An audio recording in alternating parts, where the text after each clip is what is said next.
बिस्मिल्लाहिर्रहमानिर्रहीम। अस्सलाम वालेकुम स्टूडेंट्स, कैसे हैं आप सब? खैरियत से हैं? उम्मीद करता हूं कि तमाम स्टूडेंट्स खैरियत से होंगे और अल्लाह से दुआ गो हूं कि अल्लाह सबको अपनी हिफाजत में रखे। जी बेटा, लास्ट लेक्चर में हमने चैप्टर 1 का इंट्रोडक्शन किया और एक्सरसाइज 1.1 क्वेश्चन नंबर 1 को सॉल्व किया। चैप्टर 1 जिसका नाम है क्वाड्रेटिक इक्वेशंस। पूरे चैप्टर के अंदर हमने क्वाड्रेटिक इक्वेशंस को डिस्कस करना है, सॉल्व करना है, सॉल्यूशन सेट फाइंड करने हैं और इस चैप्टर का इंट्रोडक्शन हो चुका है। फर्स्ट क्वेश्चन में हमारे पास इक्वेशंस गिवन थी जो कि स्टैंडर्ड फॉर्म में नहीं थी, हमने उनको स्टैंडर्ड फॉर्म में चेंज किया। क्वेश्चन नंबर 2 बहुत इम्पोर्टेंट क्वेश्चन है। इसमें से शॉर्ट क्वेश्चन के ज़्यादा चांस होते हैं। शॉर्ट क्वेश्चन बनता है इसमें से, लॉन्ग नहीं बना अभी तक इसका, लेकिन शॉर्ट। लेकिन बेटा ये जो मेथड है फैक्टराइजेशन, इसका यूज़ बहुत ज़्यादा है, बहुत यूज़ है इसका। तकरीबन आप देखेंगे चैप्टर के अंदर बार बार 1.3 एक्सरसाइज में तकरीबन हर क्वेश्चन में फैक्टराइजेशन हम करेंगे, 1.4 में फैक्टराइजेशन करेंगे। इसके अलावा चैप्टर 2 में फैक्टराइजेशन का बहुत यूज़ होगा। तो मोस्ट कॉमन मेथड जो कि सबसे ज़्यादा यूज़ किया जाता है क्वाड्रेटिक इक्वेशन को सॉल्व करने के लिए, वो है फैक्टराइजेशन मेथड, क्योंकि सबसे शॉर्ट मेथड ही यही है। तो इसको तवज्जो से समझना है आप लोगों ने। तो अगर आप लोगों ने अभी तक चैनल को सब्सक्राइब नहीं किया तो बेटा चैनल को सब्सक्राइब लाजमी कर लें ताकि हर वीडियो, हर लेक्चर आप लोगों को मिल सके। फैक्टराइजेशन कैसे की जाती है, इसका प्रोसीजर सीखना आप लोगों ने, मेथड सीखना। इंशाल्लाह आज के बाद आप लोगों को फैक्टराइजेशन मेथड में कोई प्रॉब्लम नहीं होगी। जी बेटा, ये क्वेश्चन नंबर 2 फर्स्ट पार्ट जिसमें सॉल्व करना है, x square minus x minus 20 is equal to 0। ये क्वाड्रेटिक इक्वेशन की स्टैंडर्ड फॉर्म है। स्टैंडर्ड फॉर्म हम डिस्कस कर चुके हैं, दोबारा से मैं लिख देता हूँ। स्टैंडर्ड फॉर्म क्या थी? A x square plus b x plus c is equal to 0। मतलब फर्स्ट पे एक्स स्क्वायर वाली रकम, फिर एक्स वाली, फिर कांस्टेंट और बराबर में 0। तो ये स्टैंडर्ड फॉर्म होती है। तो ये ऐसे ही लिखी हुई है, ये स्टैंडर्ड फॉर्म है। अब इसको बाय यूजिंग फैक्टराइजेशन हमने सॉल्व करना है। तो फैक्टराइजेशन मेथड का पहला स्टेप जो है वो ये है कि मिडल टर्म को ब्रेक करना है। मिडल टर्म को 2 टर्म्स में ब्रेक करना है, यानी मिडल टर्म की जगह 2 टर्म्स लिखनी है। फर्स्ट टर्म एक्स स्क्वायर और थर्ड टर्म जो -20 है, ये ऐसे ही आ जाएंगे। ये जो मिडल टर्म है जो कि -x है, इसकी जगह हमने यहाँ पे 2 टर्म्स लिखनी है। जैसे मैंने ये -5x प्लस 4x लिखा हुआ है, तो ये -5x प्लस 4x कैसे आया, इसको तवज्जो से समझना है। मिडल टर्म को ब्रेक करना आ गया तो मतलब आप लोगों को फैक्टराइजेशन आ गया। जी बेटा, इसमें हमारे पास है -x, तो x का कोफिशिएंट यहाँ पे क्या है? 1। यहाँ पे एक्स स्क्वायर का कोफिशिएंट भी क्या है? 1। अब बेटा आप लोगों ने क्या करना है, इसका प्रोसीजर इधर मैं ज़रा समझा रहा हूँ। मिडल टर्म ब्रेक कैसे करनी। फर्स्ट टर्म है एक्स स्क्वायर, ऐसे ही आ गई, और लास्ट पे है थर्ड टर्म -20, ये भी ऐसे ही आ गई, इक्वल में 0 भी वैसे ही आ गया। अब हमने ये जो मिडल टर्म है जो कि -1x है, इसकी जगह यहाँ पे 2 टर्म्स लिखनी है, 2 रकमें लिखनी। अब बेटा जो 2 रकमें लिखनी है उन दोनों के साथ कुछ ना कुछ साइन तो आएंगे। पॉसिबल हो सकता है कि दोनों के साथ पॉजिटिव साइन आए, हो सकता है दोनों के साथ नेगेटिव साइन आए, और ये भी मुमकिन है कि एक पॉजिटिव और एक नेगेटिव हो। पहले उन दोनों के साइन लिख लेने। साइन कैसे लिखने ज़रा तवज्जो करनी।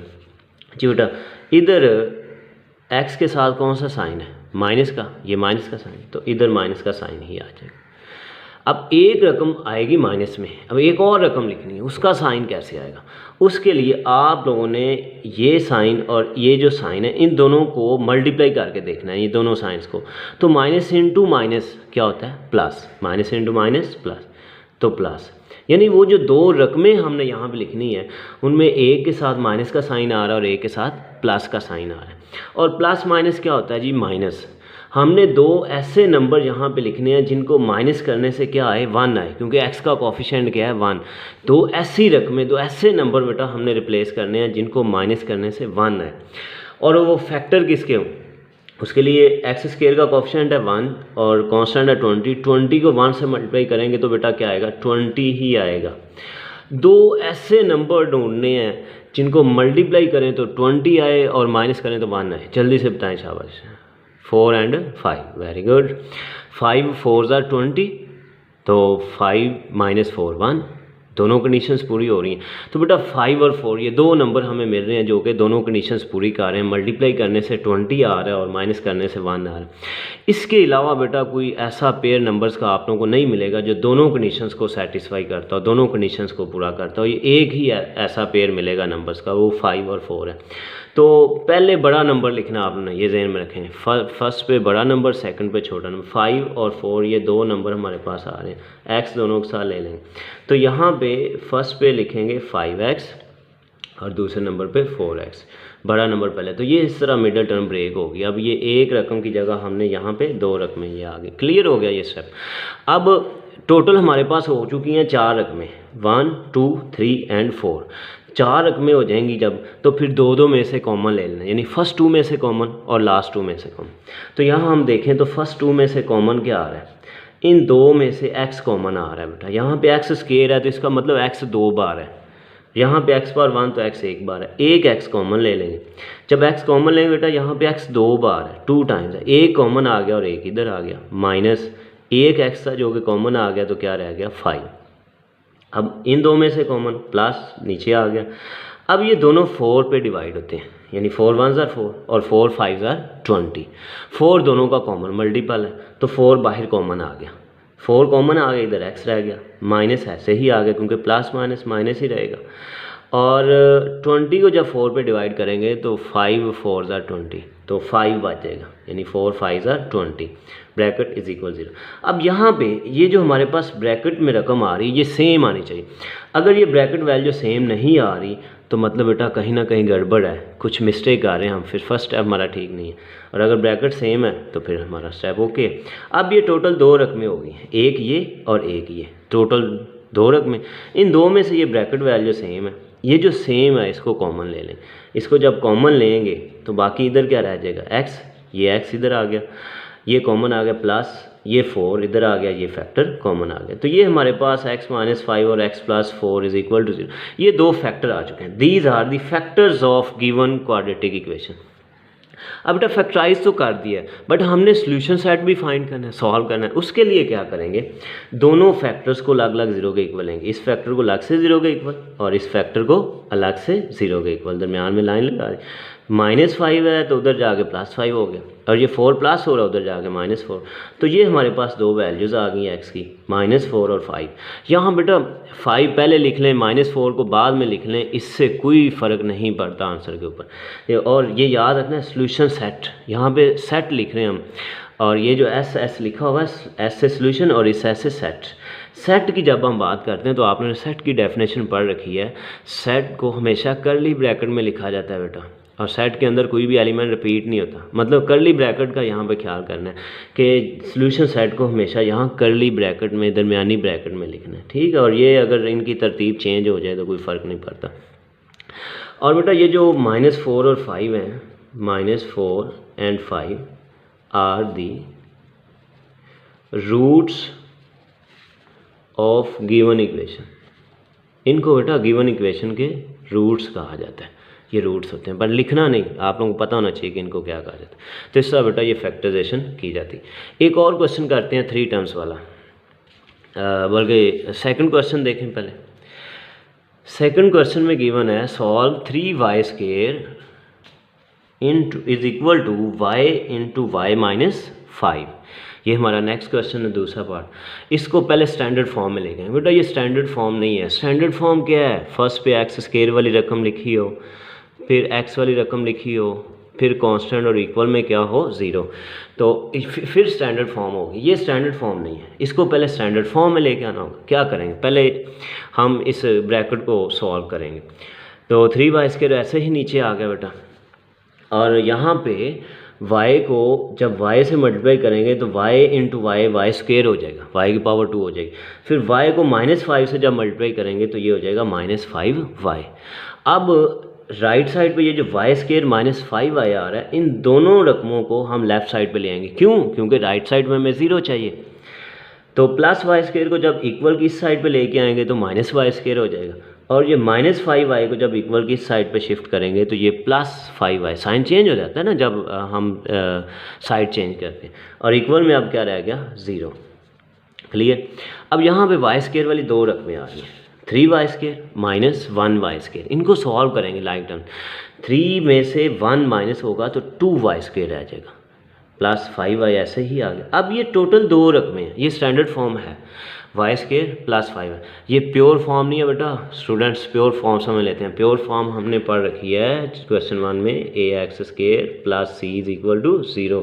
ये प्योर फॉर्म है, यानी x² और कांस्टेंट हो। यहाँ पे x² यानी y² वेरिएबल y² है और फिर y वाली टर्म है कांस्टेंट। अगर यहाँ पे कांस्टेंट होता y ना होता फिर प्योर होनी थी, ये प्योर नहीं है बट इसका कांस्टेंट 0 हो चुका है। अब ये जहाँ पे हमारे पास टोटल दो रकमें हैं, जब दो रकमें होंगी तो हमें मिडिल टर्म ब्रेक करने की ज़रूरत ही नहीं है, डायरेक्ट जस्ट हमने कॉमन लेना है, हमारे फैक्टर आ जाए। अब इन दोनों में से कॉमन क्या आएगा, y कॉमन आएगा, y2 और y1, y कॉमन आ जाएगा y1।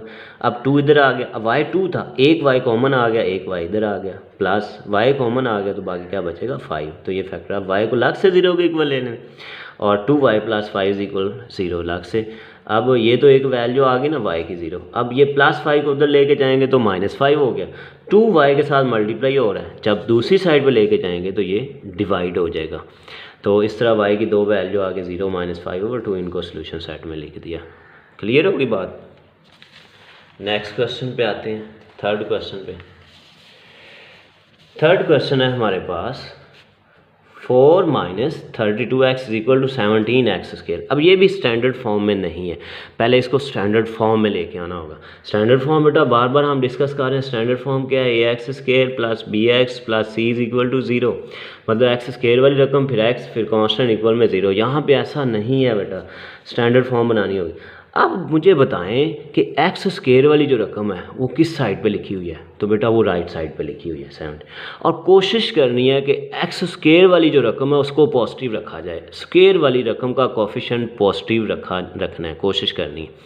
तो बेटा ये राइट साइड पे लिखा हुआ है, अगर इसको लेफ़्ट साइड पे लेके आएंगे तो ये माइनस में हो जाएगा। हमने इसको माइनस में नहीं करना, हम क्या करेंगे, हम ये लेफ़्ट साइड वाली दो रकमें जो इनको राइट साइड पर ले जाएंगे।